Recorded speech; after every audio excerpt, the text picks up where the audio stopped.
నమస్కారం. జీసీఆర్జేవై వార్తావానికి స్వాగతం. వార్తలు మీ ముందుకు తీసుకొస్తున్నది CH Jayanthi Gangadhar, third BA political science నుంచి. ముందుగా కళాశాల వార్తలు. తెలుగుదేశం పార్టీ జాతీయ ప్రధాన కార్యదర్శి, రాష్ట్ర విద్యాశాఖ మంత్రి నారా లోకేష్ ఈ నెల 20వ తేదీన రాజమహేంద్రవరంలో పర్యటించనున్నారు.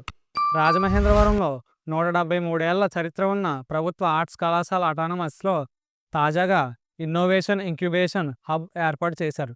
దీనిని మంత్రి నారా లోకేష్ ఈ వారంలో ప్రారంభించనున్నారు. అంతర్జాతీయ వార్తలు.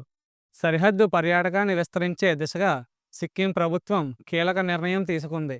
వ్యూహాత్మకం చాలా సున్నితమైన ప్రాంతాలైన డోక్లాం మరియు చోలా ప్రాంతాలను ఈ ఏడాది డిసెంబర్ 15 నుంచి పర్యాటకులను అనుమతించనున్నట్లు ప్రకటించింది.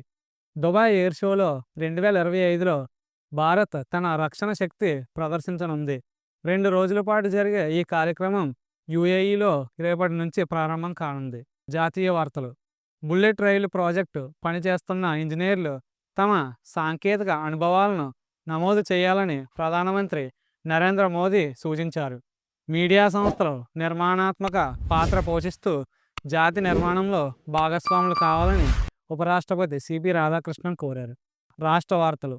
ప్రజాస్వామ్యాన్ని సంరక్షించడంలో రాజ్యాంగాన్ని కీలక పాత్రని పోషిస్తుందని ఆంధ్రప్రదేశ్ ముఖ్యమంత్రి నారా చంద్రబాబు నాయుడు తెలిపారు.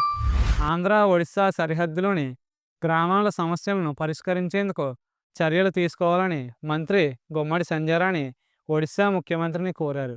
విద్యా వార్తలు.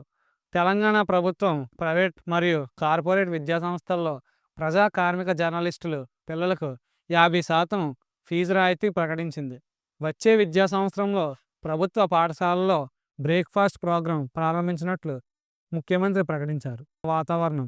ఈరోజు వాతావరణం. దేశంలో అనేక రాష్ట్రాల్లో చలి తీవ్రత పెరుగుతూ వర్షాలు, గాలులు వచ్చే అవకాశం. గరిష్ట ఉష్ణోగ్రత -33 డిగ్రీల సెల్సియస్, కనిష్ట ఉష్ణోగ్రత -23 డిగ్రీల సెల్సియస్.